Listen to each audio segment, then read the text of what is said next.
आज जो बात हम आपको बताने जा रहे हैं उसे सुनकर आपके होश उड़ जाएंगे। किसी एक सज्जन को उनके ही एक मित्र ने जहर खिला दिया था। बड़ा ही द्वेषवश ये कारण घटित हुआ। उन्होंने अपने जीवन का यह प्रसंग लिखते हुए बताया है। मेरे एक मित्र थे जिनसे मेरा बहुत घनिष्ठ संबंध था। मैं उनके घर आता जाता रहता था, लेकिन एक दिन उन्होंने मुझे बताया मेरे ऊपर कोई मुकदमा चल रहा है और मैं गलत हूँ, पर उसके बाद भी मैं तुमसे यही उम्मीद करता हूँ तुम मेरे पक्ष में गवाही दोगे। तब यह बात सुनकर वह सज्जन कहने लगे, मैं किसी भी पक्ष में गवाही देने को तैयार नहीं हूँ, क्योंकि मैंने सारा जीवन सत्यता के साथ व्यतीत किया है। तुम्हें यह बात हो सकता है बुरी लगे, लेकिन मैं तुम्हारे पास तुम्हारी गवाही देने तुम्हारे साथ कोर्ट नहीं चलूँगा। यह बात सुनकर उन्हें बुरा तो लगा, लेकिन उन्होंने कोई भी प्रतिक्रिया नहीं दी। धीरे धीरे समय व्यतीत हो गया। उन्होंने जो मुकदमा चलाया था उनके सामने भी मेरे एक जानकार थे। उन्होंने मेरे बिना पूछे ही गवाह के रूप में मेरा नाम लिखा दिया। तब मेरे मित्र को बहुत क्रोध आया। उसने मुझसे कहा, तुम्हारा नाम सामने प्रतिवादी ने लिखा दिया है, अब तो तुम जाओगे। तब मैंने उनसे कहा, मैं तब भी वहाँ जाने को तैयार नहीं हूँ और मैं किसी भी रूप में झूठी गवाही नहीं दूंगा। यह बात सुनकर उस समय पुनः मेरे दोस्त को क्रोध तो आया, पर वह शांत रहा। पर वह समझ गया था यह सत्यवादी है और किसी न किसी रूप में अगर यह कोर्ट पहुंच गया तो मेरा नुकसान हो सकता है। वह नित्य शाम के समय मुझे अपने घर बुलाता था और घर बुलाकर कभी कोई बात बताता, कभी रामायण की चर्चा होती, कभी भागवत पर चिंतन होता और जाते समय मुझे वह चाय या कॉफ़ी पिलाता। एक दिन जब मैं शाम को उनके पास गया तो उन्होंने अपने नौकर से कहा, मलाई वाला दूध लेकर आओ और उसमें जर्मनी वाली दवाई अवश्य डालकर आना। मुझे तो समझ नहीं आया। मैंने पूछा, कौन सी जर्मनी वाली दवाई है? तब वह कहने लगा, चिंता मत करो, बहुत अच्छी दवाई है, तुम पियोगे तुम्हें बड़ा आनंद आएगा। अब मैं तो स्वाभाविक तौर पे जैसे चाय पीता था वैसे ही मैंने मलाई वाला दूध पिया, पर आज जो मेरे साथ घटित हुआ वह बड़ा ही भयानक था। मैं जैसे ही मलाई वाला दूध खत्म करके उठने लगा तो मेरे हाथ पैर सुन्न हो गए। यह देखकर मेरा मित्र मुस्कुराने लगा। मैंने कहा, मुझे हाथ दो, पर वह दूर हट गया। मैं जैसे तैसे धीरे धीरे उठकर नीचे की ओर जाने लगा। वैसे तो वह अपने नौकर से कहता था, इन्हें घर के बाहर तक छोड़कर आओ। आज उसने नौकर से भी नहीं कहा। मैं धीरे धीरे सीढ़ियाँ उतरकर उसके घर से बाहर आया, पर चलने में मुझे बहुत दिक्कत हो रही थी। मैं थोड़ा सा मार्ग भी चल नहीं पा रहा था। मेरे हाथ पैर सुन्न होने लगे। मेरे आँखों के सामने अंधेरा छाने लगा। पर धीरे धीरे गिरता गिरता मैं 8 बजे अपने घर पहुंचा और मेरी कन्या ने घर का दरवाज़ा खोला। मैंने उससे कहा, मैं सोने जा रहा हूं। इस प्रकार कहकर वह 9 बजे मेरे पास आई और कहने लगे, पिताजी भोजन तैयार है, भोजन खाओ। मैंने मना कर दिया। अब मना करते ही मेरी धर्मपत्नी मेरे पास आई, पूछने लगी, क्या हुआ है, आज आकर ही सो गए हो? और इस प्रकार कहते कहते उसने मेरे शरीर पर हाथ लगाया।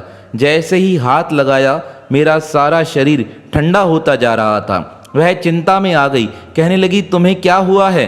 तुम बोल नहीं रहे हो, कुछ बता नहीं रहे हो, क्या हो रहा है? तब मैंने सिर्फ इतना ही कहा, इस वक्त मुझे खाना नहीं चाहिए, मेरे प्राणों में घुटन हो रही है, मुझे छोड़ दो। पर मेरी धर्मपत्नी कहाँ मानने वाली थी। वह जल्दी से रसोई में गई और गर्मा गर्म कॉफ़ी बनाकर मेरे पास लेकर आई और मुझे पिला दी। अभी 1 कप कॉफ़ी पिया ही था, तब तक मुझे थोड़ा आराम हुआ। पुनः 1 घंटा व्यतीत हुआ। उसने पुनः कहा, कुछ पी लो, और वह जाकर पुनः कॉफ़ी बनाकर आई। पुनः उसने मुझे कॉफ़ी पिला दी। इस प्रकार रात का 1 बज गया। रात को 1 बजने तक उसने कम से कम मुझे 6-7 बार कॉफ़ी के कप पिला दिए। मैं सोचने लगा, पता नहीं क्या कर रही है, और रात्रि को 1 बजे मेरे प्राणों में पुनः घुटन होने लगी। मैंने कहा, यहाँ से चले जाओ और मुझे आराम करने दो। ऐसा कहकर मैं सोने चला गया। मुझे नींद आ गई। प्रातःकाल हुआ। मैंने अपने आप को उठाने का प्रयास किया। पलंग से पैर नीचे उतारे। जैसे ही पैर नीचे रखे, अचानक से धड़ाम से आवाज़ हुई। मैं नीचे गिर गया था। मेरी बेटी और मेरी धर्मपत्नी भागते हुए अंदर आए, मुझे पलंग पर लेटाया और कहने लगी, अभी का अभी डॉक्टर के पास चलते हैं। इतने में पुनः एक कॉफ़ी का कप बनाकर मुझे दिया गया और मैंने पिया। मैंने कहा, अब मैं ठीक हूँ, चिंता मत करो। इस प्रकार सारा दिन व्यतीत हो गया। डॉक्टर आए। दूसरे दिन तक मैं ठीक हो सका। दूसरे दिन स्नान करके मैं घर से बाहर जा रहा था। तभी मेरे एक सज्जन जो डॉक्टर थे वह मुझसे मिले। मैंने उनसे चर्चा की। कल रात मेरी हालत बहुत ख़राब हो गई थी। पता नहीं मलाई में कुछ ऐसा था या क्या था, मुझे पता नहीं चला। वह मुझे अपने साथ लेबोरेटरी में लेकर गए और उन्होंने कहा, जब जांच हुई तो उन्होंने कहा, तुम्हें मार्फिया विष के रूप में दिया गया था। मैंने पूछा, यह मार्फिया क्या होता है?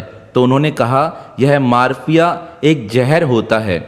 जब यह शरीर में चला जाता है, अगर इसके उपरांत चाय पी जाए तो तुरंत प्राण घातक हो जाता है, या दूध के साथ दिया जाए तो इससे जल्दी से जल्दी प्राण निकल जाते हैं। लेकिन तुम्हारी धर्मपत्नी बहुत होशियार थी, जिसने तुम्हें कॉफ़ी पिलाई, इस कारण तुम्हारे प्राण बच पाए हैं।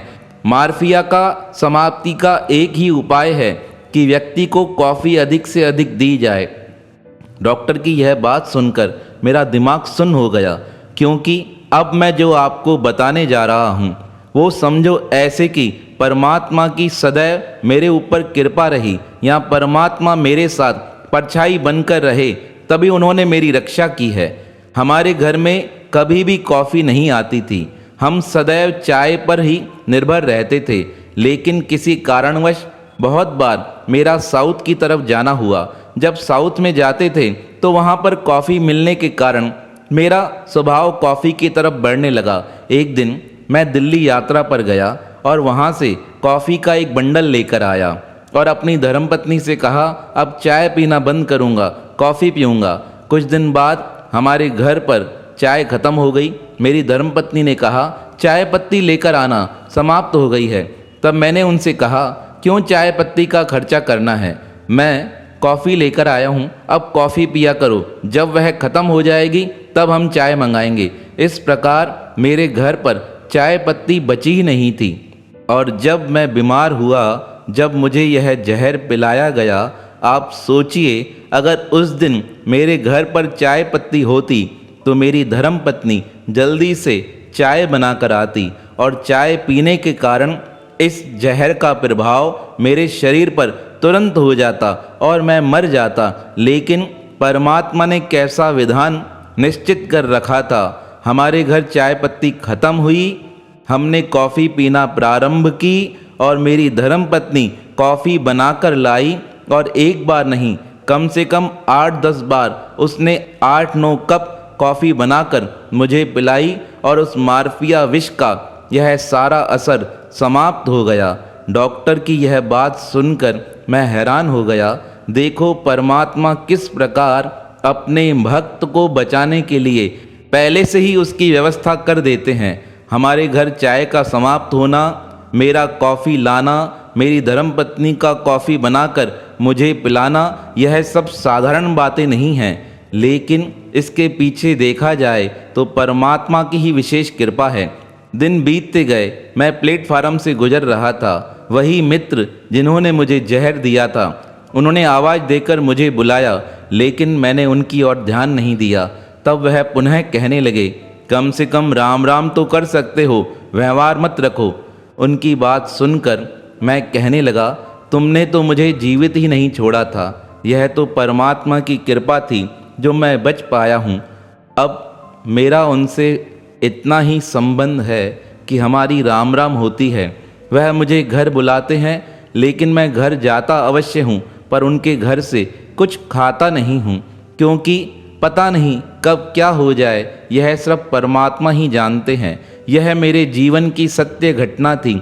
मैं आप तक पहुंचाना चाहता था कि परमात्मा किस प्रकार अपने भक्तों की स्वयं उनके पीछे खड़े होकर रक्षा करते हैं। ऐसे भक्त वसल भगवान के पावन श्री चरणों में मेरा बारंबार प्रणाम है, प्रणाम है, प्रणाम है।